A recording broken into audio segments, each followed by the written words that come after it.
do outro estúdio da IPCA São Gonçalo. Pode sentar, Deus abençoe.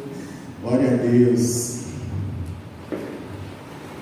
E nós vamos dar hoje continuidade ao nosso tema, a estrutura da Bíblia. Estamos estudando aí ao longo do ano e aprendendo um pouco sobre essa estrutura que tem nos surpreendido desde a primeira aula. Hoje, se eu não me engano, é a 16ª aula, a 17ª aula. Quem não assistiu todas, procura lá no YouTube, tá? Desde a primeira, maratona e algo que também vai te edificar, além da diversão, dos streams que tem ali, que é legal também, mas algo que vai produzir um efeito espiritual na nossa vida, maratonar alguma coisa que sirva espiritualmente também para nós é importante nesses finais de tempos. Então, hoje a gente vai dar continuidade. A gente deu uma pausa por conta de dois amados nossos que não, por motivo de saúde, não puderam estar conosco nos últimos 2 domingos. Então hoje a gente vai avançar um pouquinho na frente, mas depois a gente vai repor essas 2 aulas para dar o fechamento redondinho, porque nós já estamos aí no Novo Testamento.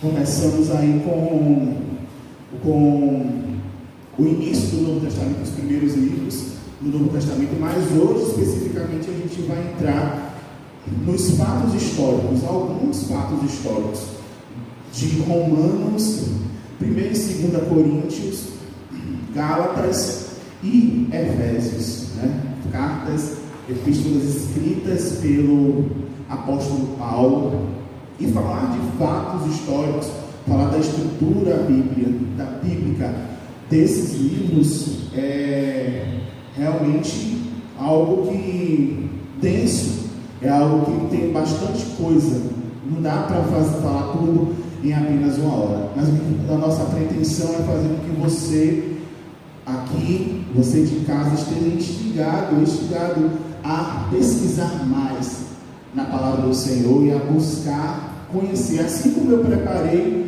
essa aula e que me despertou para tantas outras coisas, tantos outros conhecimentos. Imagine se você, um pouquinho que você vai receber nessa manhã, você vai também observar esses pontos, você vai ser instigado e vai se identificar. O mais interessante é que ao preparar essa aula, eu me identifiquei com muita coisa e vi muita coisa da minha atualidade, da nossa atualidade como igreja local e como igreja global, igreja em todo o mundo, porque o apóstolo Paulo ele vai escreveu essas cartas, escreveu essas epístolas, colocou todos esses registros e o foco dele foi principalmente, além da expansão do evangelho nas suas viagens missionárias. Você vai ver com a aula que ainda vamos ver ainda sobre o livro de Atos, já que nós vamos iniciar hoje com Romanos. Você vai ver aí o start aí das viagens missionárias de Paulo, da prisão, de todo esse contexto dele de conversão, de tudo isso você vai relembrar quando o ministro que vai trazer, o professor que vai trazer a aula de Atos trouxe isso para você. Mas são coisas que a gente já conhece, algumas situações que a gente já leu na Bíblia, que então nessa aula de hoje não vai interferir no seu pensamento, no seu conhecimento. E aí, nesse contexto dessas cartas especificamente, Romanos, Coríntios, Gálatas e Efésios, o foco principal é a expansão do Evangelho nas igrejas e nos locais, nos centros de evangelização por onde o apóstolo Paulo passou, e também a arrumação da igreja, por onde ele passou, onde ele ficou instalado, onde ele ficou ali com a sua equipe de pessoas que o ajudaram na expansão do Evangelho. Existiam igrejas nesses locais, a igreja de Éfeso, a igreja de Corinto, também lá em Gálatas, a igreja de Roma, em Romanos, que precisavam passar por ajustes, que precisavam ser remodeladas, que precisavam ser realmente exortadas no sentido de conserto, de doutrina, da religião em si, da crença no Senhor Jesus, porque existia, quando você for ler as cartas, são pequenininhas, os maiores capítulos, os maiores livros são Romanos e Coríntios, mas você vai observar isso, de que existia uma necessidade da igreja local e daquela região de estar sendo ajustada pela doutrina, de estar sendo exortada, de estar sendo alinhada com aquilo que Cristo pregava. E o apóstolo Paulo foi um dos percussores para trazer essa mensagem de conserto para as igrejas daquela época. Mas a gente vai iniciar com Romanos, que é uma carta escrita, foi uma carta escrita aos romanos. Claro, a carta de Paulo aos Romanos é um livro extremamente atual para a igreja de todas as épocas, inclusive a nossa. Essa carta encontramos profundas instruções no tocante à vida e à doutrina. De todas as epístolas que o apóstolo Paulo escreveu, a epístola aos Romanos é a que contém a maior exposição da sua parte para o Evangelho. Então, muita coisa, muitos projetos, muita coisa dos projetos do apóstolo Paulo relacionado a missões, em a viajar, e a projetar suas viagens missionárias. Você vê um pouco disso no livro de Atos dos Apóstolos, e também essa pretensão dele de ir nas igrejas e nessas regiões pregar o Evangelho. Você vê isso no livro de Romanos. É um fato histórico dessa pretensão de Paulo expandir o Evangelho por toda a terra, mas em lugares específicos, onde era carente da mensagem do Evangelho. Porque Paulo escreveu para a igreja de Roma. Durante anos, Paulo quis pregar o Evangelho em Roma. Então você vai abrir aí, algumas referências vai dar tempo para a gente ler, algumas você vai anotar, algumas você vai ver depois lá no YouTube. Atos 19, 21. Obrigado, Lázaro, já vai anotar. Atos 19, 21. Romanos 1, 15 e capítulo 15 e 23, também de Romanos 15 e 23. Romanos 1, 15 e o versículo 23, na verdade, né? Romanos 1, 15 e o versículo 23 de 1 também. Alguém pode ler aí Atos 19, 21?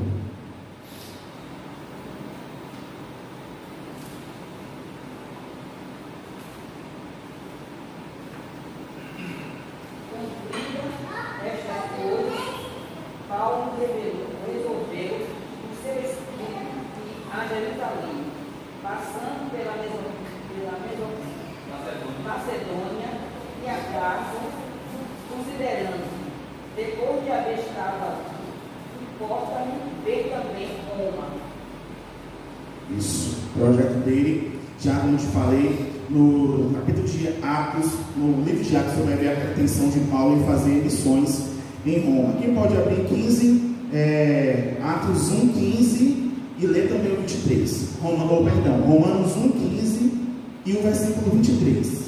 Por isso, quanto está indo, estou pronto a anunciar o Evangelho também a vós outros em Roma. 23 e mudaram a glória de Deus incorruptível em semelhança da imagem de homem corruptível, bem como aves para o esse mesmo Romanos 23. Isso. É isso mesmo. Então, mais uma pretensão aí já no livro de Romanos de Paulo está ministrando a palavra em Roma. E quais eram os principais projetos? Quais eram as intenções de Paulo em estar em Roma?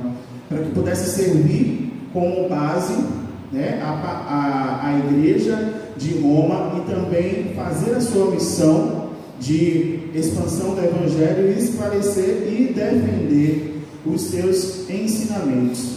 Quando você lê nos livros de Romanos e as outras cartas, você vai perceber que nas igrejas tinha essa mistura, né? Não tinha algo fixo ali de doutrina. Existiam vários povos, existiam pessoas que faziam parte de outras religiões que estavam ali e que tinham uma mistura, e que essas pessoas, quando iam para a igreja, digamos a igreja certa, né, a igreja de Roma, a igreja de Éfeso ou a igreja de Corinto, iam com esses costumes para lá. Então acabava que misturando os seus conhecimentos, aquilo que eles já tinham, com a pregação de Paulo, do apóstolo Paulo nessas igrejas.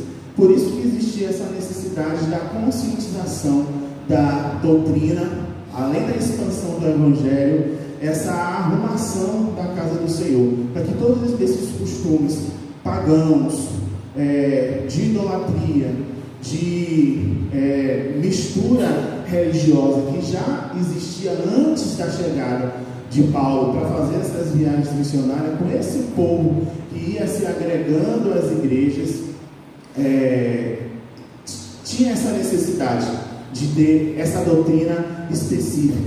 Então, as viagens de Paulo, ao longo das cartas, fato histórico é que ele teve muita dificuldade de pregar o Evangelho, por conta desses costumes, tirar o costume de alguém, mesma coisa de alguém que aceita Jesus, né? A pessoa aceita Jesus, tem os seus costumes, já estava acostumado com aquelas coisas que até então ele achava que era correto, que era certo. E à medida que ela entra na igreja e que ela vai sendo doutrinada pelos ensinamentos bíblicos, ela vai sendo confrontada com aquilo que ela achava que era o certo, que era bom, que era correto. E à medida do tempo, o Senhor vai esclarecendo, o Espírito Santo vai esclarecendo a ela essa necessidade de conversão. É o que está acontecendo, é o que acontece conosco até os dias de hoje. Desde o nosso primeiro aninho que a gente entra na igreja, mesmo você que tem 10 anos, 15 anos de igreja, 20 anos de igreja, ainda estamos precisando ser libertos. E a conduta, a nossa doutrina ensinada pelo Espírito Santo através da palavra, vai nos exortando a cada dia, endireitando os nossos caminhos até sermos encontrados como esse obreiro perfeito e aprovado, que não tem de que se envergonhar, mas que maneja bem a palavra de Deus. E isso Paulo escreveu nas cartas, e isso é extremamente atual para as nossas vidas. Se você começar a ler, você vai ver que isso foi escrito há séculos atrás, mas é tudo extremamente contemporâneo, é atual, serve para as nossas vidas nos dias de hoje, para nível de doutrina para as nossas vidas. Quem fundou a igreja em Roma na época de Paulo? Segundo Irineu, a comunidade de Roma havia sido fundada e organizada pelos apóstolos Pedro e Paulo. Então Pedro foi um dos fundadores também da igreja lá de Roma, fato histórico. Quem escreveu a carta de Paulo aos Romanos? O apóstolo Paulo. A própria resposta a essa pergunta está logo no primeiro capítulo. Todas as cartas você vai observar que ele sauda as pessoas, né? Sauda a igreja, aos irmãos em Éfeso, aos irmãos em Corinto. Eu sou o apóstolo Paulo, então ele compartilha ali um pouco da sua alegria, ou da sua tristeza, ou da sua motivação, e sauda ali, todas as cartas você vai ver isso, ele saudando com o início, e ele se identifica automaticamente como escritor. No próprio capítulo 1 de cada versículo, de cada carta dessa, você vai perceber a saudação do apóstolo Paulo às igrejas. E o propósito da carta de Paulo aos Romanos, qual é? Falando sobre o propósito da carta carta de Paulo aos Romanos, muito tem sido debatido sobre as razões que levaram o apóstolo Paulo a escrever essa epístola. Esses debates resultaram em mais variadas opiniões. E aí, no texto eu tinha pesquisado, né, na internet, na fonte, então muita gente estava debatendo justamente isso, né? Ao ler o livro de Paulo, a carta de Paulo, se resumiu nesse foco de pretensão para a expansão do Evangelho e da questão da arrumação da igreja, da doutrina, da expansão da palavra. E eu anotei aqui para a gente pincelar um pouquinho sobre os últimos fatos históricos sobre a carta aos Romanos. Paulo, ele exorta aos membros da igreja a pensar em coisas honestas, justas e verdadeiras, puras, amáveis, virtuosas e de boa fama. Ele reconhece que podemos fazer todas as coisas em Jesus Cristo, que é quem nos fortalece. Que é o nosso texto que a gente fala tanto, né? Posso todas as coisas naquele que me fortalece. Então, diante das dificuldades que o apóstolo Paulo enfrentou em Roma, com todos esses embates com a igreja que estava lá, com toda essa mistura religiosa, ele ainda declarou essa palavra. Eu acabei esquecendo de anotar essa referência. Quem pode me ajudar a achar essa referência? Posso todas as coisas naquele que em Cristo Jesus somos mais do que vencedores. Não, perdão. Ele reconhece que podemos fazer todas as coisas, que é o que nos fortalece. Filipenses 4, 13, desculpa. 4. Filipenses 4, 1. 13. Pronto. Posso fazer as coisas naquele que me fortalece.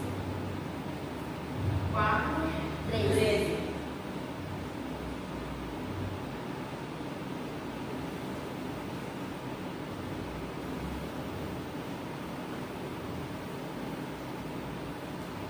E aí, com os dias atuais, a Igreja Católica, com todo o contexto de religião, mesmo tendo essa religião, digamos, evangélica, né, o cristianismo lá predominante, se instalou a Igreja Católica com o decorrer dos séculos que vieram, a Igreja Apostólica Romana, que embatia ali com a igreja evangélica, digamos assim, para a gente compreender, né? Se instalou ali. Então veio também essa mistura e crescimento dos cristãos na igreja católica, e a igreja católica mais famosa do mundo está em Roma, que é a Basílica de São Pedro, que é a mais importante igreja do culto cristão católico, que está ali no ocidente de Roma, e está lá até hoje, né? A gente vê a grandiosidade daquele templo até os dias de hoje. A gente tem um Papa, tem toda essa potência, né, e governo e influência da Igreja Católica, que com as suas leis, com as suas regras, embatia ali com o povo romano, e o povo romano que não estava firmado nas ordenanças que o apóstolo Paulo estava ensinando, com essas misturas e com a chegada da Igreja Católica, acabava se propagando essa mistura, principalmente da questão da idolatria, né, de imagens, de culto a santos e todas essas questões históricas que a gente vê nos estudos sobre a Igreja Católica. E eu trouxe um texto, um fato histórico para cada carta. Ao ler, para a gente meditar, Romanos 12:1, abra em Romanos 12:1. Portanto, irmãos, rogo-lhe pelas misericórdias de Deus, que se ofereçam em sacrifício vivo, santo e agradável a Deus. Este é o culto racional de vocês. Não se amoldem ao padrão deste mundo, mas transformem pela renovação da sua mente, para que sejam capazes de experimentar a completa e boa, agradável e perfeita vontade de Deus. Quando a gente começa a ler a carta e ver esses problemas que Paulo passou com a fundação da igreja em Roma, a gente percebe que o porquê desse versículo, por conta da necessidade da transformação da nossa mente, que é algo que a igreja na época precisava ter essa consciência de transformação de mente, dos seus costumes, das suas doutrinas que já tinham, para aquilo que estava sendo pregado no momento, para a doutrina que estava sendo pregada no momento, e transformando-se não pelas coisas que viam no mundo, não por aquilo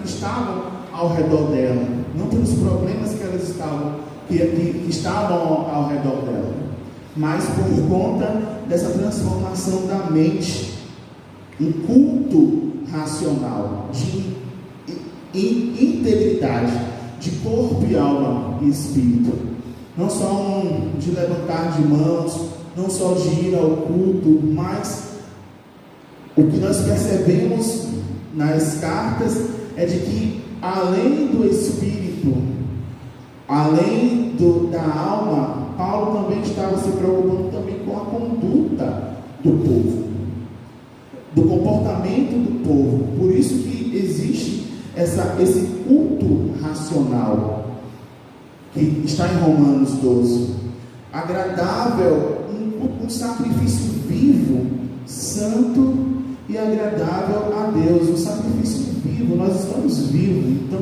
fala de carne, de vida, de pessoa. Santo, porque é algo do nosso interior, da nossa alma, do nosso espírito, guardado em Deus, que a gente entrega ao Senhor, e juntando tudo isso fica agradável a Deus, sendo um culto racional de cada um. Não se amoldem ao padrão deste mundo, o que acontece desde antigamente até os dias de hoje. Muitas pessoas ainda se adequam aos costumes do mundo e querem trazer isso para as igrejas, normalizando aquilo que não é normal, biblicamente falando, para que nós possamos aceitar, para que nós possamos conviver. Mas o ensinamento do Senhor, ele é eficaz. A palavra do Senhor, ela é eficaz, ela é pura, ela é clara, ela é específica e ela diz o que ela precisa dizer. Então, para a gente fechar esse livro, que a gente medite sobre esses fatos históricos, sobre a nossa preocupação no dia de hoje, de fazer a expansão do Evangelho. Como você pode fazer a expansão do Evangelho? A expansão do Evangelho não necessita de que tenha um grupo de evangelismo na igreja, até porque antes tínhamos um grupo que vinha bem vazio, não vinha quase ninguém. Eu já vim para algumas vezes. Então, o problema de nós não conseguirmos almas para o Senhor não está relacionado a se ter um grupo de evangelismo, porque há anos atrás nós já tínhamos, mas não vinha ninguém. Quando eu vinha só as vovozinhas para fazer evangelismo. Foi quando o ministério abraçou a ideia de pelo menos 2 domingos vir e se juntar com o pessoal para fazer evangelismo. Só tinha as vovozinhas, não tinha jovem, não tinha adolescente, não tinha senhores, não tinha senhoras, só tinha as vovozinhas. Então, o problema da expansão do evangelho em São Gonçalo, estou falando em igreja, em São Gonçalo não está resumida em um grupo ou um ministério, está resumida no culto racional que eu entendo em expandir o Evangelho. Como eu vou escrever a minha carta nos dias de hoje, pregando a palavra de Deus na minha rua, na janela da minha casa, na janela da minha rua? É essa expansão que o Senhor nos espera de nós, assim como o apóstolo Paulo pretendeu no seu coração o desejo de expandir o Evangelho. Eu vou fazer o quê? O que eu tenho em mãos hoje? Qual é a ferramenta que eu tenho em mãos hoje? É convidar alguém para vir para o culto evangelístico? É isso. É entregar um folheto? É isso, é compartilhar um vídeo lá do Reels, do Instagram da igreja, é compartilhar um vídeo do YouTube para alguém que gosta muito de assistir, de ver redes sociais, que é antenado nessas coisas. É sobre isso, é sobre expansão. Então a gente precisa sair da caixa do grupo de evangelismo. Ai meu Deus, tem um grupo de evangelismo, mas você está fazendo o que para evangelizar fora da caixa? É sobre isso, é sobre essa expansão que o apóstolo Paulo está falando. E quando tiver, se engaje com aquilo que você já está fazendo, o que você está fazendo, o que eu estou fazendo. Quando tiver as ações de evangelismo que virão, se engaje, venha e participe e evangelize e mostre exatamente o desejo que está no seu coração e faça com que esse culto racional chegue às demais pessoas, sejam alcançadas pelo Evangelho. Então, fechamos essa carta de Romanos. Todos ok aí, irmãos? Estou um pouco nervoso, está fazendo calor, estou suando. Então, é isso, viu?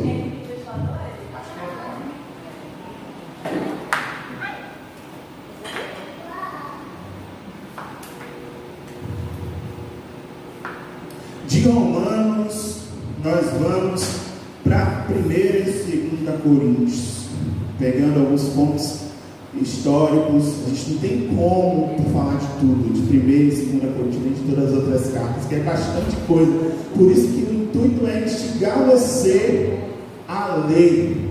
1 e 2 Coríntios nós vamos agora. Vamos fazer a síntese dos dois. Trata-se de duas cartas escritas por quem? Pelo apóstolo Paulo. Ó, melhorou, o vento começou a bater. Mas rodou aqui também. Pelo apóstolo Paulo, por volta de 50 anos depois de Cristo, destinada à igreja fundada por ele lá na cidade de Corintos. De Corinto, não é Corintos, Corinto. Trata-se de duas cartas escritas pelo apóstolo Paulo. Não estou lendo a mesma coisa. Deixa eu ir aqui para baixo. O autor do livro de 16 capítulos já havia fundado uma igreja em Corinto. Tempos depois, os cristãos dessa igreja haviam escrito uma carta a Paulo, pedindo a opinião dele sobre diversos assuntos. Ocorreu que a igreja de Corinto estava em divisões. A igreja estava dividida em diversos grupos, onde alguns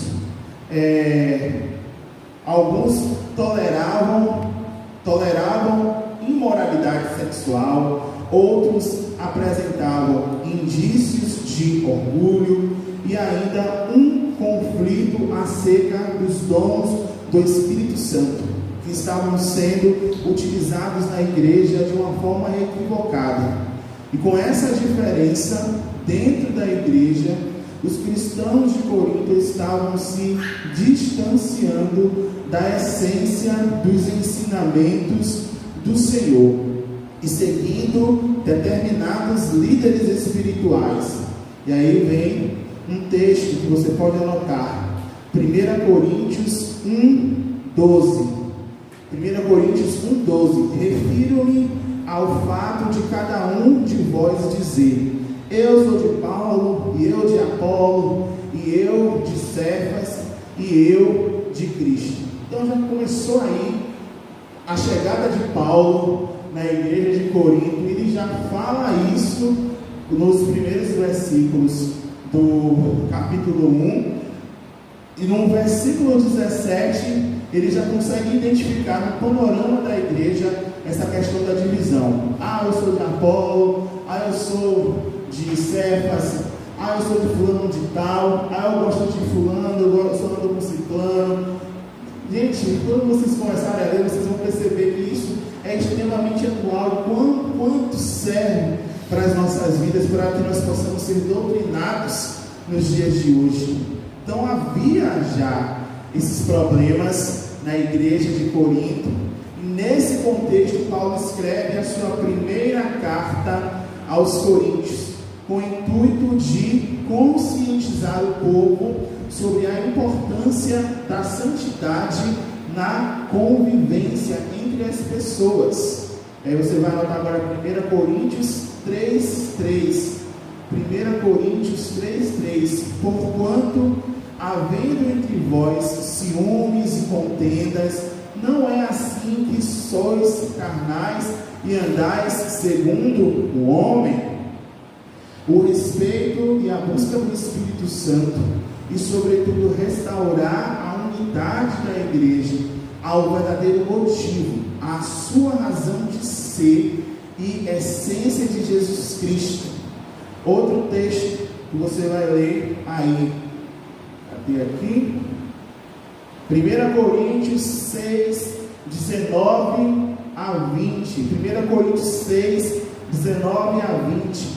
Acaso não sabeis que o vosso corpo é santuário do Espírito Santo que está em vós, o qual tendes da parte de Deus, e que não sois de vós mesmos, porque fomos comprados por preço? Agora, pois, glorificai a Deus no vosso corpo. A manifestação do Espírito é concedida a cada um, visando a um fim proveitoso. 1 Coríntios 12, 7. 1 Coríntios 12, 7.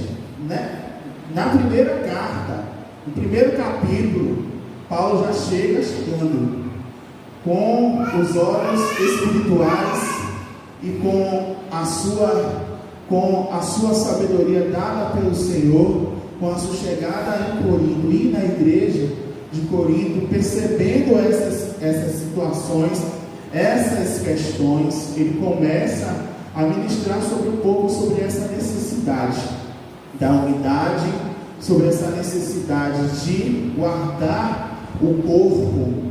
E às vezes a gente pensa em guardar o corpo somente como algo sexual, mas a gente sabe que nosso corpo é o templo do Espírito Santo. E nós vamos ler textos super famosos, super conhecidos em Coríntios, nas cartas, sobre a questão do nosso corpo como templo do Espírito Santo, e que nós precisamos cuidar desse templo, tanto espiritualmente quanto fisicamente.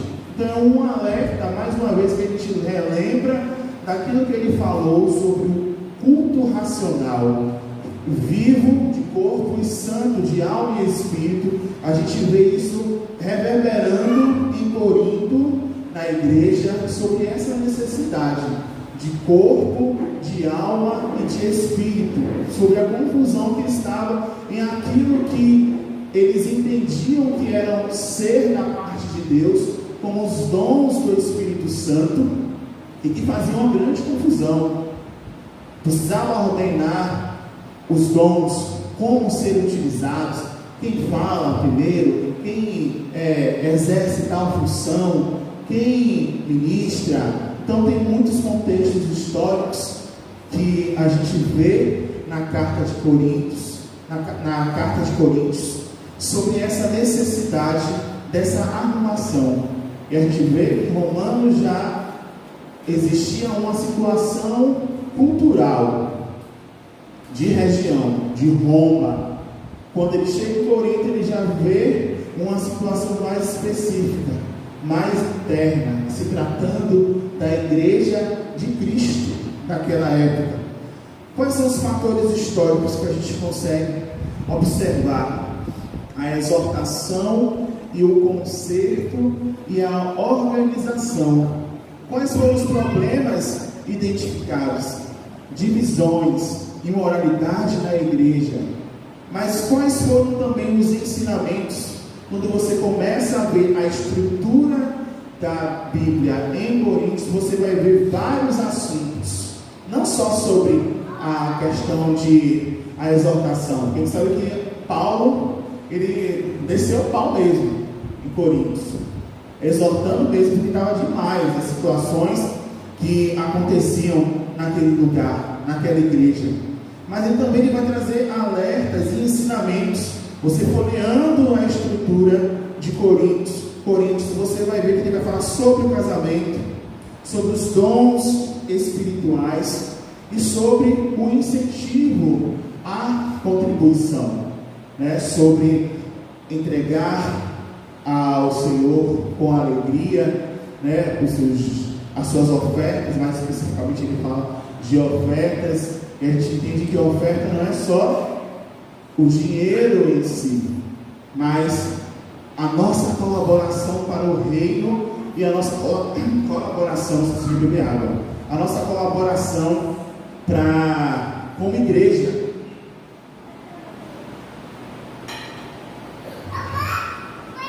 E todos esses ensinamentos ele deixou nessa estrutura da Bíblia, em 1 e 2 Coríntios, folheando tudo, gente.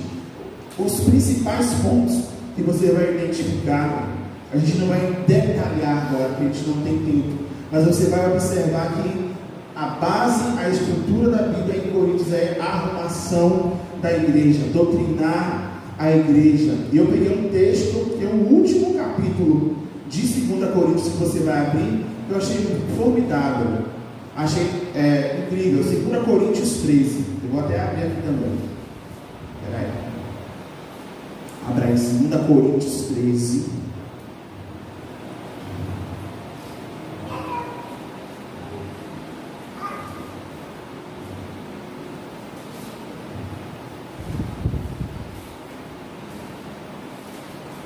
a partir do versículo 1 em diante, é o último capítulo, que diz assim: depois de tudo que aconteceu, de todas essas questões que nós pincelamos aqui de Coríntios, todos esses problemas, Paulo ele vai encerrar, né, ali a sua estadia, né, a sua presença ali em Corinto, e aí ele vai finalizar escrevendo isso. Exercer o tema, exercer a autoridade cristã. E esta é a terceira vez que eu vou ter convosco.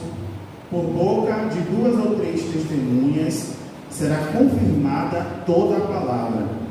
Já anteriormente o disse, e de antemão digo como estando presente uma segunda vez, mas agora estando ausente, o escrevo aos que antes pecaram, e a todos os mais que se outra vez for, não lhes pouparei, visto que buscais uma prova de Cristo, que fala em mim, o qual não é fraco para convosco, antes é poderoso entre vós, porque ainda que foi crucificado por fraqueza, vive contudo pelo poder de Deus, porque nós também somos fracos nele, mas viveremos com ele pelo poder de Deus em nós. 5. Examinai-vos a vós mesmos, se permaneceis na fé, provai-vos a vós mesmos, ou não sabeis quanto a vós mesmos que Jesus Cristo está em vós, se não é que já estáis reprovados. Paulo é ótimo, né? Eu queria ouvir a voz de Paulo falando essas coisas. Mas espero que entendereis que nós não somos reprovados. Ora, eu rogo a Deus que não façais mal algum, não para que sejamos achados aprovados, mas para que vós façais o bem, embora nós sejamos como reprovados. Porque nada podemos contra a verdade, senão pela verdade. Porque nos regozijamos de estar fracos, quando vós estáis fortes. E o que desejamos é a vossa perfeição.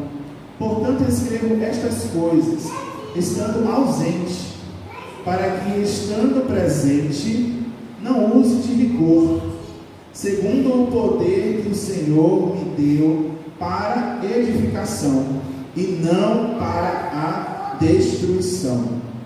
Saudações finais aos coríntios.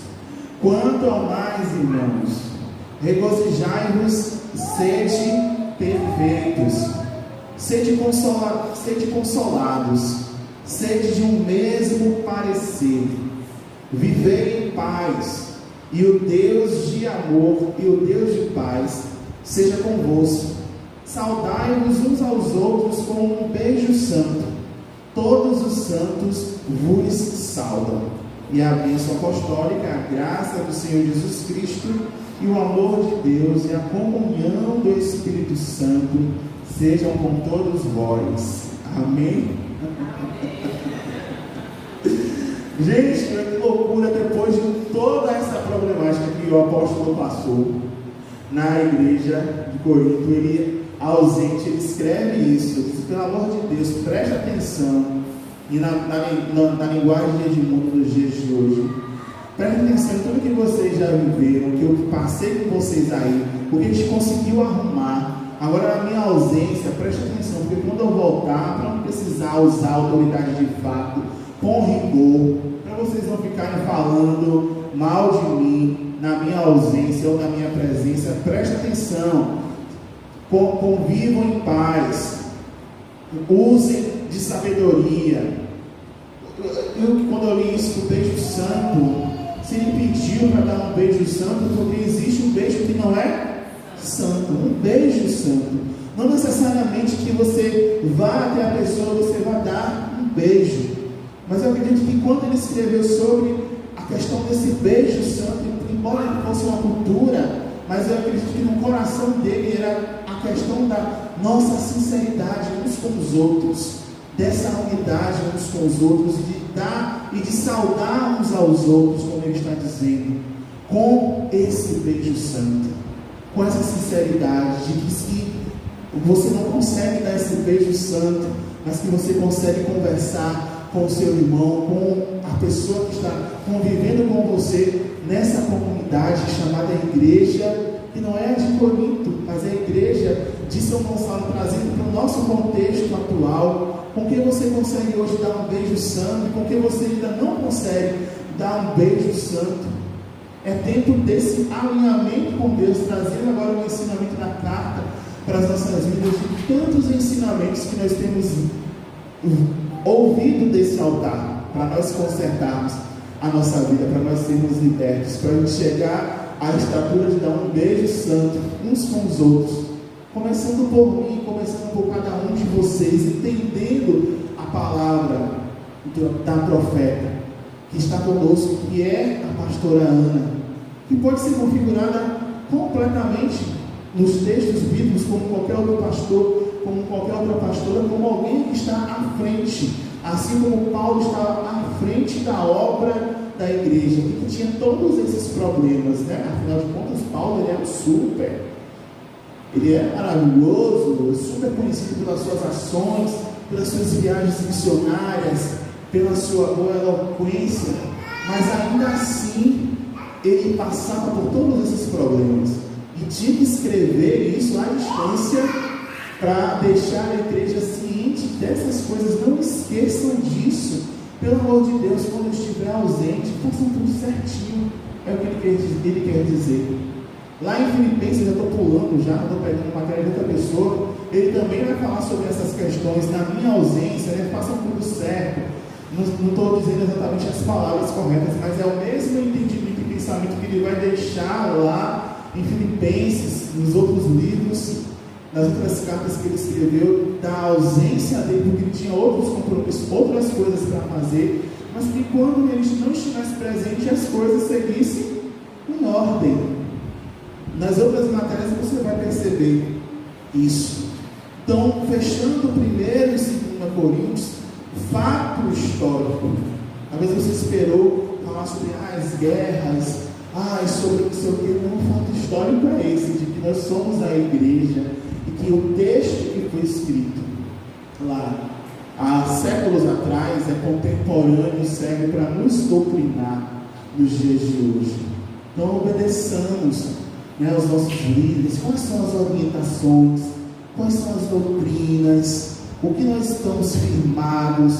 qual é a liturgia da igreja, o que a gente aprendeu no curso de obreiros, a gente esqueceu, relembra, está com dificuldade de lembrar algum ponto, recicla, porque a gente não sabe de tudo, a gente pode esquecer. Discipulado, às vezes eu tenho a impressão de que todos nós, começando por mim, precisamos fazer algo de discipulado de novo, para aprender lá desde os bebezinhos, se preparando para o batismo, para entender o que é o batismo, para entender o que Jesus estava falando sobre essas questões simples e comuns para hoje, nos dias atuais, entender sobre a Santa Ceia, porque ele vai falar também da ceia no livro de Coríntios, sobre a preocupação de nós estarmos bem uns com os outros, de comer aquele pão, de pegar aquele cálice, de não comer para a própria condenação. Quando eu fazia parte de outra igreja, eu tinha disso, que eu não tinha condição nenhuma de cear. Eu era líder de ministério de louvor, era presidente de não sei o que, por causa de coisa. Mas tinha gente que não tinha condição, depois de uma reunião, depois de alguma coisa assim, de igreja, eu não tinha condição, porque eu tinha plena consciência que eu não podia cear. Eu tinha que arrumar a vida com aquela pessoa, com aquele cigano, com aquela. E eu não estava. Eu ficava sentado, estava escalado para cantar, para fazer algo, gente. Não tenho condição. Ponto.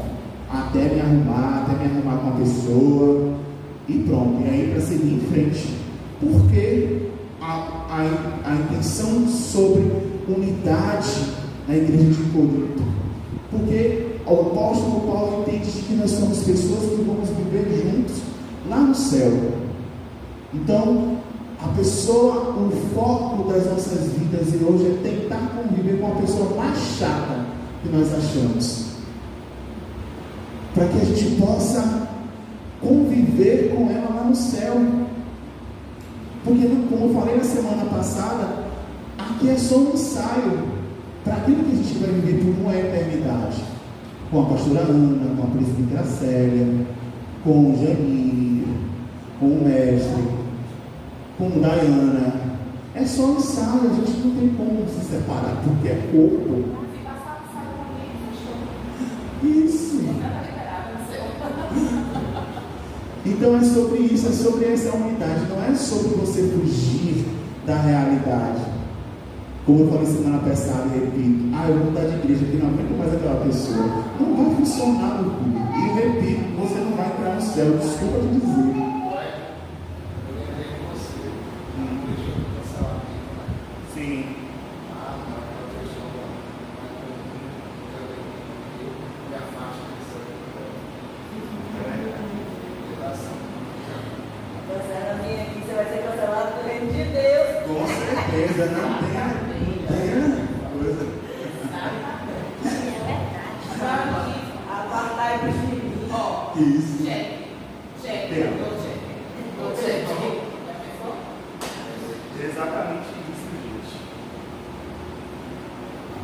Então, cancelou alguém, no WhatsApp a gente não bloqueia alguém, no Instagram a gente não bloqueia, e na igreja, você bloqueou alguém, cancelou alguém, está tomando da ceia, do cálice, do pão, está comendo para a própria condenação. Se a gente não arrumar, vai ser tudo em vão. A gente vai ter o culto mais cheio da igreja, que é a Santa Ceia, né? Que é o pessoal que vem uma vez por mês praticamente para comer o pão e o vinho. Mas os outros dias é a comunhão e o partir do pão. Porque partir o pão na frente é fácil, é só um ritual. Mas o partir do pão do dia a dia, isso a gente vai ver na próxima carta, que é o de Gálatas. Deus não te chamou para você vir somente comer o pão e do vinho, mas para que você possa partilhar desse pão e do vinho com o seu irmão, alimentá-lo na necessidade dele quando ele estiver com fome, sem nada, seco, sem água, sem conseguir refrigerar. Pegue desse pão que você está comendo e partilhe. Eu nunca vou esquecer da ministração que o me deu de manhã, que o fruto não é seu, é para outra pessoa. Nunca vou esquecer dessa frase.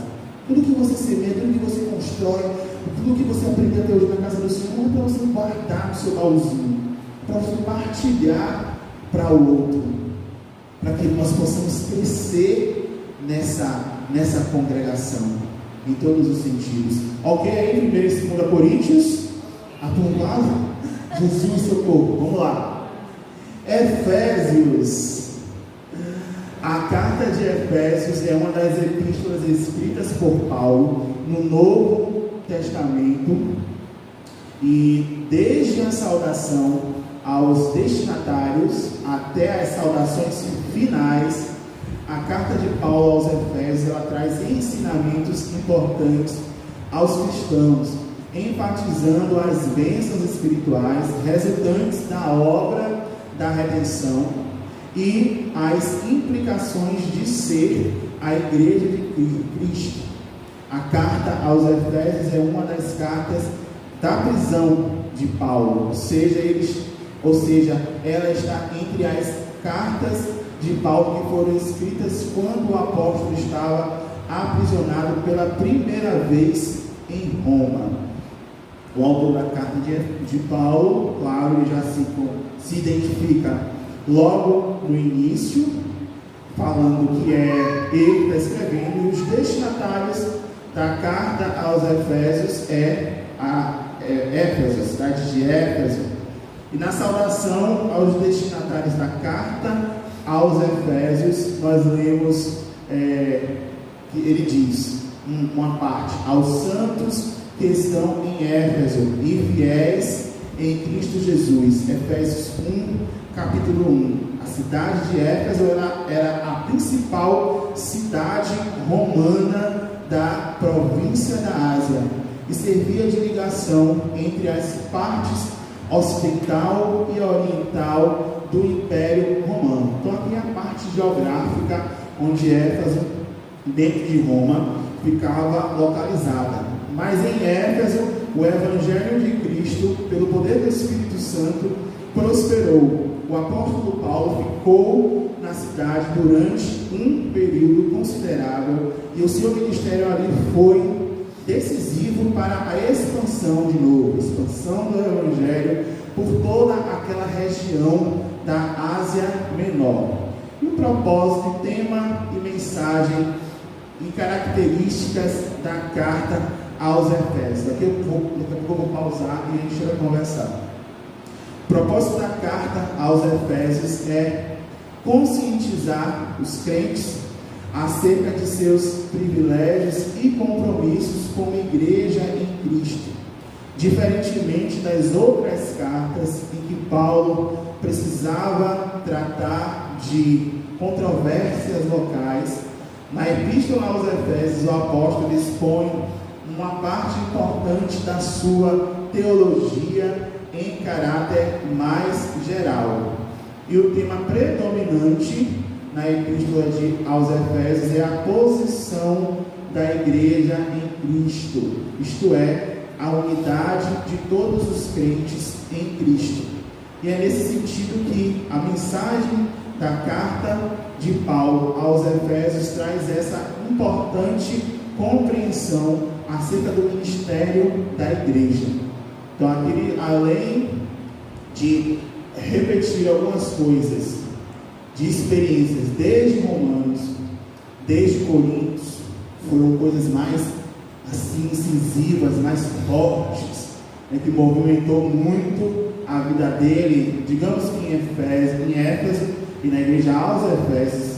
Nessa carta, digamos que foi assim um pouco mais suave, com um pouco melhor a situação, né? Então, o povo de Éfeso, não é o povo de Efésios, o povo de Éfeso era um povo mais tranquilo, digamos assim, do que a igreja anterior que ele estava, que era em Corinto. Os 3 primeiros capítulos da carta aos Efésios vão expressar um conteúdo mais teológico. Você vai perceber isso, que é uma questão mais de ensinamento do apóstolo Paulo nesses 3 primeiros capítulos, enquanto os 3 últimos eles possuem um contexto mais prático acerca da vida cristã. Então não deixa de ser uma carta atual. Eu vou pegar um texto de Efésios para a gente ler e pensar sobre isso, mas embora seja uma carta bem curtinha, né, só 6 capítulos, teve a sua importância junto com aquele povo na igreja de Éfeso. E o texto que eu trouxe, que eu vou pedir para que você abra aí, é em Efésios 6, a partir do versículo 10, que é a armadura de Deus. Eu acredito que um dos fatos históricos mais importantes sobre a necessidade da igreja dentro da estrutura da Bíblia, na carta aos Efésios, é a necessidade da igreja estar posicionada, passando por todas essas turbulências, tanto de Romanos, tanto de Coríntios, tanto de Efésios. Daqui a pouco a gente vai ver na última carta para encerrar, que é Gálatas, sobre a necessidade de estar posicionado em Deus diante de tudo isso, mas equipado com as armaduras de Deus. E eu vou pedir para que alguém leia Efésios 6, a partir do versículo 10, a armadura de Deus. Quanto ao mais, sejam fortalecidos no Senhor e na força do seu poder, revestidos de toda a armadura de Deus, para poderem ficar firmes contra esse lado do diabo, porque a nossa luta não é contra a carne, não é contra o sangue e a carne, e sim contra os principados, potestades, contra os dominadores deste mundo tenebroso, contra as forças espirituais da maldade nas regiões celestiais. Portanto, tomai toda a armadura de Deus, para que possais resistir de todo o mal, e depois de ter vencido tudo, permanecer inabalável.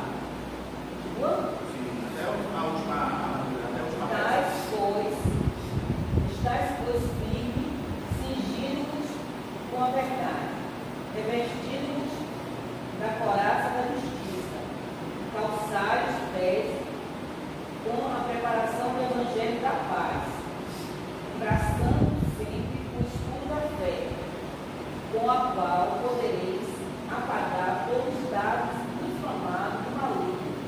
Tomai também o capacete da salvação e a espada do Espírito, que é a palavra de Deus. Com toda oração e súplica, orando em todo o tempo no Espírito, e por isso vigiando toda perseverança e súplica por todos os santos, e também por mim, para que me seja dada uma vida boca, a palavra, para com intrepidez fazer conhecido o mistério do Evangelho, pelo qual sou embaixador em cadeias, para que em Cristo eu seja usado para falar como comprais fazer. E aí?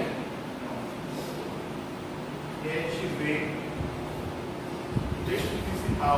A gente vê o texto principal de Efésios sobre a necessidade da posição da igreja de Cristo, e a gente individualiza essa igreja no sentido de que eu sou uma igreja de Cristo aqui na terra. Então não somente a igreja em si revestida com essa armadura de Deus, mas essa questão individual de vestir a armadura, de colocar a armadura, de ter todas essas peças ajustadas na nossa vida, por conta de todos os embates que a gente já mencionou das igrejas anteriores, das cartas anteriores, e sobre aquilo que viria à frente.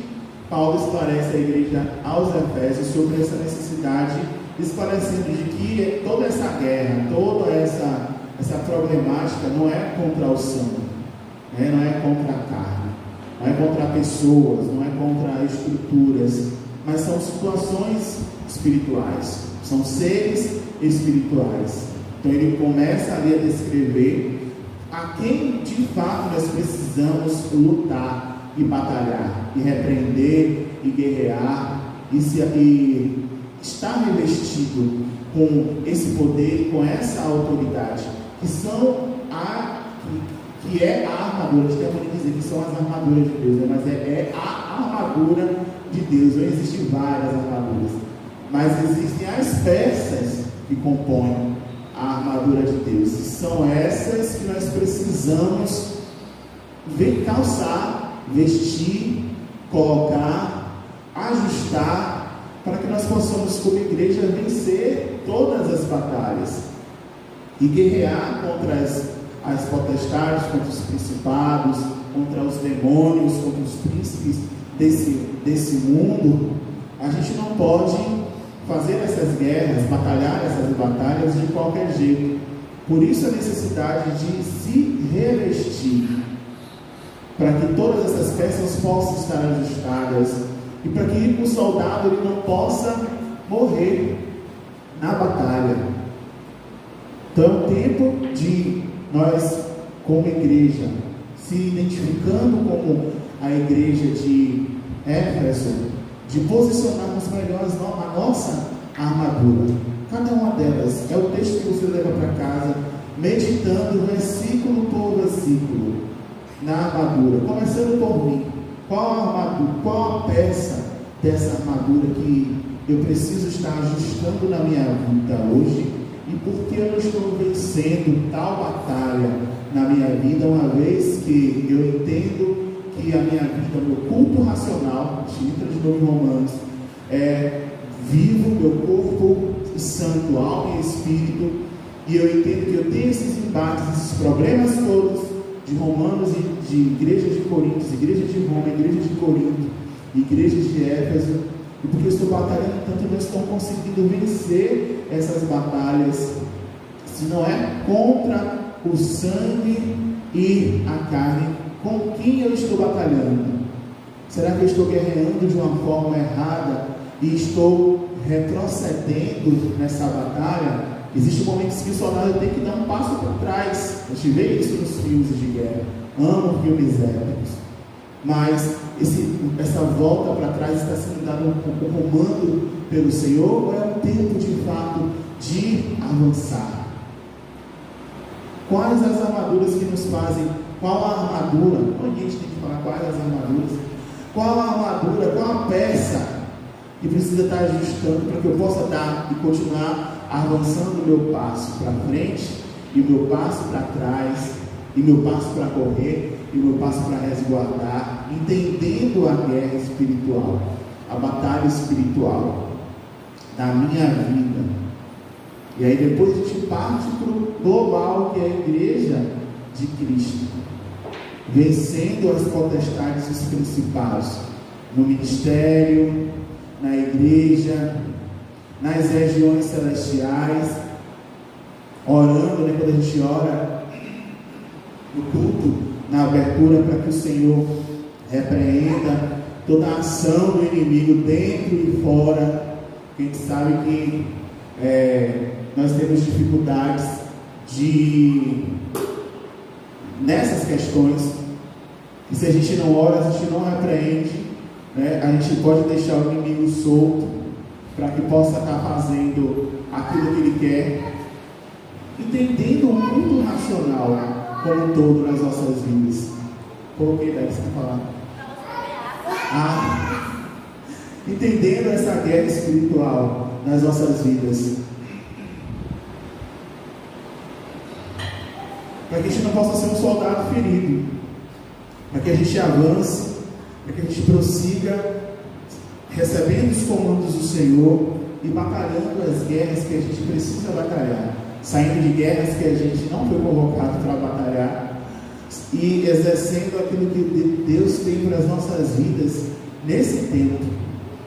E os fatos históricos principais de Éfeso é a posição da igreja de Cristo em unidade, compreendendo a sua posição ministerial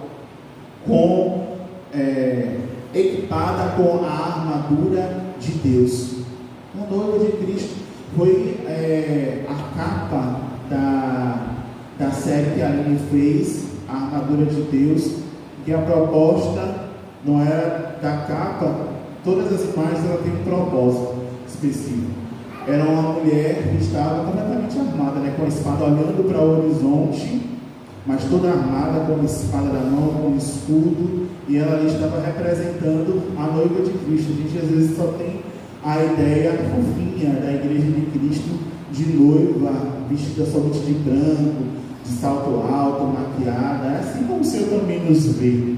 Mas em se tratando de guerra e de batalha, é dessa forma que nós precisamos estar, com essas armaduras, posicionados, com o escudo, com a espada, com o capacete, com as sandálias, com tudo ajustado para que a gente possa vencer essa jornada e vencer essas guerras. Esse é o fator histórico, né, de Efésios. Fechando o livro de Efésios, é a questão da armadura de Deus. Amém, pessoal? Amém. Jesus, falta um para a gente encerrar.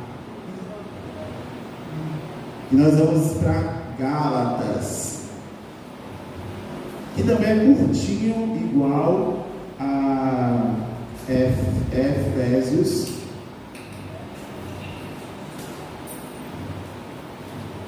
Deixa eu ver que está para Gálatas ali.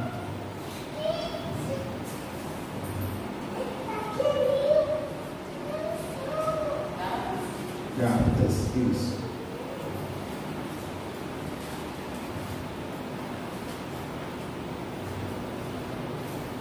Eu acabei subindo tudo, tá? Achei.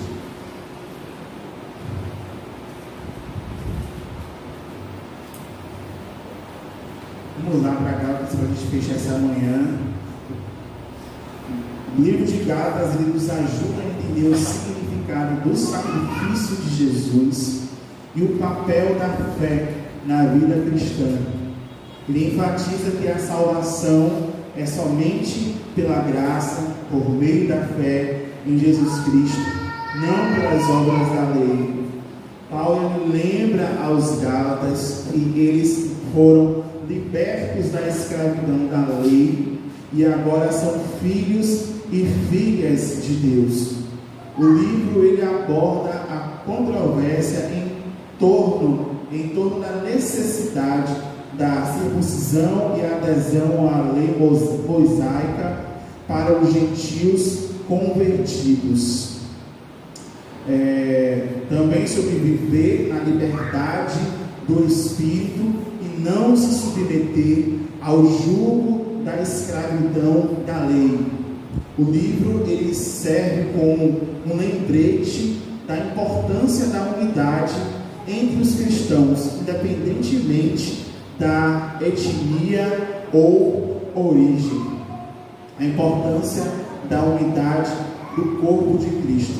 Também no livro de Gálatas a gente vai ver a questão da unidade da igreja, mas de uma forma mais específica, falando sobre a liberdade em Cristo. Nós vamos ver, ao ler os capítulos, nós vamos ver Paulo mencionando sobre não vos torneis novamente ao jugo da servidão, não se coloquem de novo debaixo do jugo do pecado, mas vocês são livres em Cristo, exerçam a liberdade que Cristo te dá. A consciência que Paulo traz aos Gálatas é justamente essa, da unidade e da inclusão das pessoas no reino de Deus, na igreja de Cristo, sobre a necessidade de fazer o bem ao próximo. A gente vai ver também, inclusive foi até uma ministração que eu fiz em um encontro da família que estava em Gálatas, sobre a necessidade de fazer esse bem à comunidade, de fazer o bem às pessoas que estão lá fora, mas principalmente aos domésticos da fé. Então Paulo trouxe essa conscientização mais interna para a igreja sobre esse cuidado dos nossos olhos, tanto para dentro, tanto para fora, daquilo que nós precisamos fazer além da questão da expansão do Evangelho, de receber a doutrina do Senhor, de cuidar um dos outros, mas de abraçar aos outros, aqueles que estão à margem da sociedade, ser uma igreja inclusiva. Mas a igreja inclusiva foi tão deturpada essa palavra hoje, né? Quando a gente fala igreja inclusiva, a gente já pensa que tem que incluir tudo, né? Infelizmente deturpada essa palavra quando fala igreja inclusiva, pensa que pode entrar tudo, mas de fato nós precisamos ser uma igreja que precisa receber a todos, porque quem vai fazer a obra na vida de todos é o Espírito Santo. Então, de fato, nós somos uma igreja inclusiva que ora e que cuida de todos os doentes, assim como nós estávamos doentes e estamos sendo curados dentro dessa igreja chamada hospital até os dias de hoje, para cuidar também de outros doentes. Afinal, quando nós estamos com algum tipo de enfermidade, a gente pode indicar para outra pessoa aquele remédio que a gente deu, embora não seja correto, hein? Preste atenção, é só um exemplo. Passou por isso, toma esse chá, que não sei o que, e foi batata, bateu certo, o chá foi bom. Uma simples coisa. Quem passa por uma doença, quem passa por uma enfermidade, quem passa por uma situação difícil, recebe uma marca específica para que possa habilitar e incluir outro que está passando por aquele mesmo problema a ser curado também. Por isso que nós somos essa igreja inclusiva, falando nesse sentido que nós abraçamos a todas as pessoas e precisamos abraçar a todas as classes, porque Jesus Cristo ele morreu por todos. Então a visão que Paulo traz para essa conscientização, para aqueles que estão à margem da sociedade, é fazer o bem a todos. E qual é o bem que nós temos? Qual é o maior bem que nós temos? É Jesus, é Deus, é a palavra do Senhor, é a salvação que nós já alcançamos, é a liberdade e a libertação que nós alcançamos em Jesus Cristo, que nós podemos transmitir aos demais que precisam também ser alcançados por essa palavra. É essa igreja inclusiva que Jesus ele espera de cada um de nós, de cuidar uns dos outros, de trazer essa liberdade e libertação do Espírito, e somente o Espírito Santo pode conduzir, fazer na vida do outro, através dessas ações de um povo que cuida. A importância da unidade de Cristo. Um dos temas centrais do livro de Gálatas é essa unidade que nós acabamos de falar. Deixa eu ver aqui para não repetir de novo. Entre judeus e gentios, escravos e livres, homem e mulher, pois todos são em Cristo Jesus. Abra em Gálatas 3:28. Gálatas 3:28. Quem pode ler?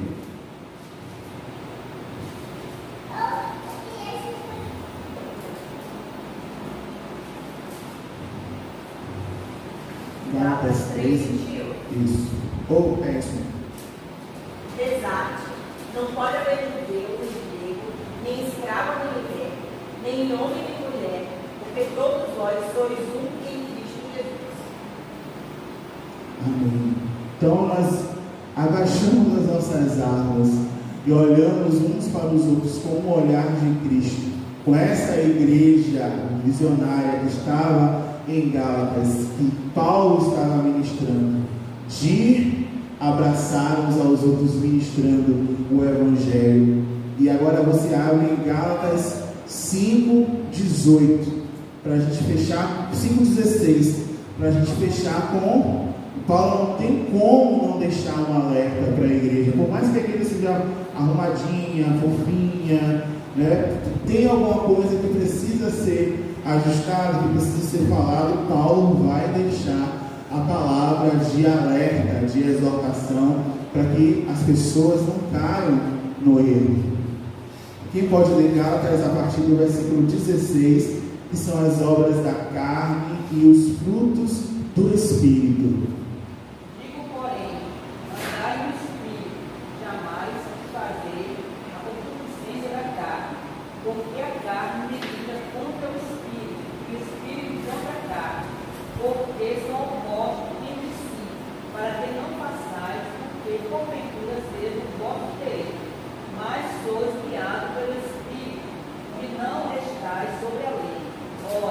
As obras da carne são conhecidas que são prostituição, impureza, lascívia, idolatria, feitiçaria, inimizade, porfias, ciúme, discórdia, dissensões, facções, inveja, bebedice, autonomias e coisas semelhantes a esta, a qual, respeito às quais eu vos declaro, como já outrora vos preveni, que não herdarão o reino do céu, os quais das coisas praticam.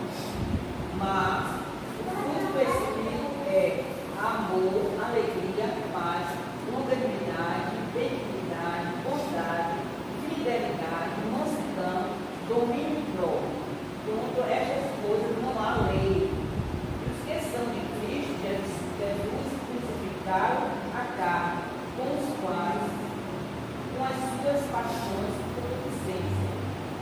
Se vivemos no Espírito, andemos também no Espírito. Não nos deixemos possuir de vanglória, provocando uns aos outros, tendo inveja uns dos outros. Glória a Deus.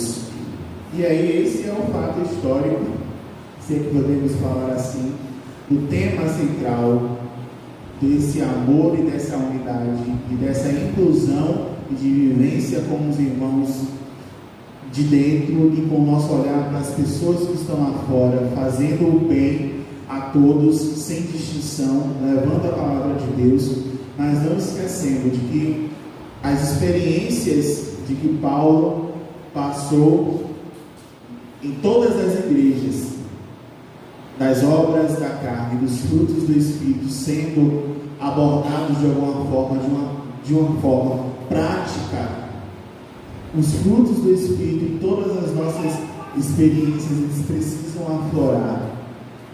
Se estamos ajustados com a armadura de Deus, entendendo a nossa guerra e o nosso inimigo, a gente tem um total controle sobre as nossas obras da carne, porque nós temos obras da carne, nós temos a carne, nós temos a natureza pecaminosa. Se não fosse assim, Paulo não ia deixar isso escrito para a igreja. A gente ia deixar só a parte fofinha do versículo, que são os frutos do Espírito. Sim.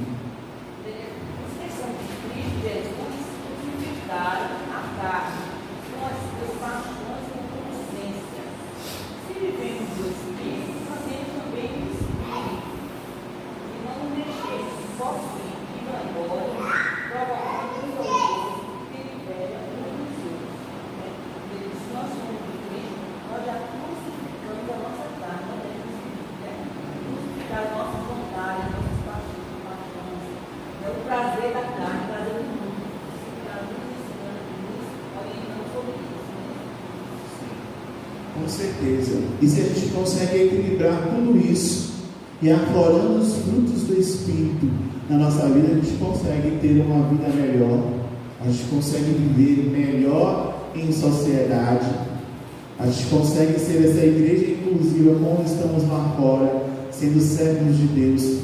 Mas, com certeza. Sim. Conseguimos viver melhor com os nossos amigos, com os nossos colegas, exercendo os frutos do Espírito. Que tem de obras da carne lá fora, a gente sabe. Mas como nós vamos combater as obras da carne? Com os frutos do Espírito. Para cada obra da carne existe um fruto do Espírito. E para cada tentação existe um escape. O Espírito Santo lhe prepara um escape. Então, para cada situação nossa, individual, seja coletivamente, seja individualmente, seja qual for a área da nossa vida, nós precisamos clamar pelo escape. Espírito Santo, pelo amor de Deus, qual é o escape que você está me dando? Para cada tentação, para cada situação, existe um escape para as nossas vidas.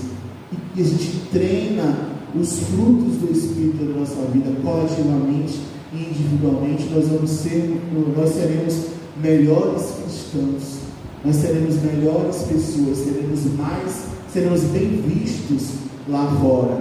Vamos limpar um pouco da imagem das pessoas que têm às vezes, tanta raiva, né, de crente por conta de um ou de outro, porque um fez uma coisa, então todos os crentes não prestam. Como a gente consegue limpar essa imagem? Com os nossos frutos do Espírito. É difícil, mas não é impossível, como nós acabamos de ouvir. E a gente fecha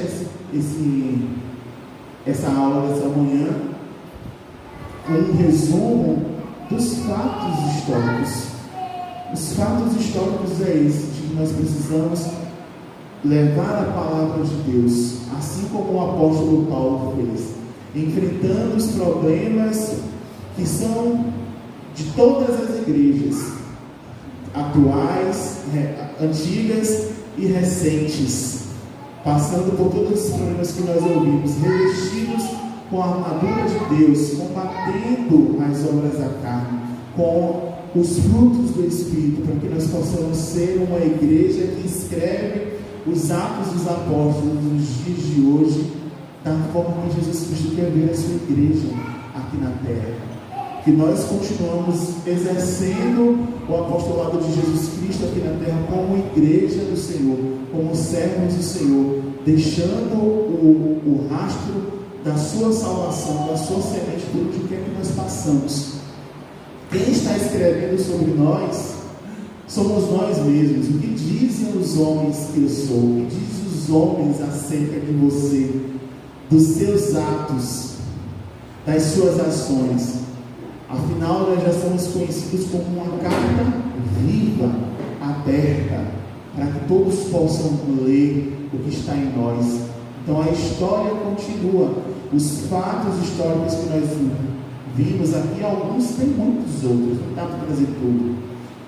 Mas quais são os fatos históricos que você precisa fazer a partir de hoje na humanidade, para que o Pai se alegre, que as pessoas sejam atraídas para você, para que possam ser salvas e libertas? A história, ela continua, as cartas, elas continuam sendo escritas até hoje por mim e por você. Então que a gente possa não manchar essa carta, né? Mas trocar, se manchou, o Espírito Santo vem e pode apagar, lança tudo no mar do esquecimento. A gente pede perdão ao Senhor, o Senhor nos lava e nos purifica de todo pecado e nos dá uma nova folha em branco, para que a gente possa começar a reescrever uma nova história para as nossas vidas, para a nossa igreja nos dias atuais. E segue-se os capítulos daqui para frente, em nome de Jesus. Amém? Deus abençoe vocês.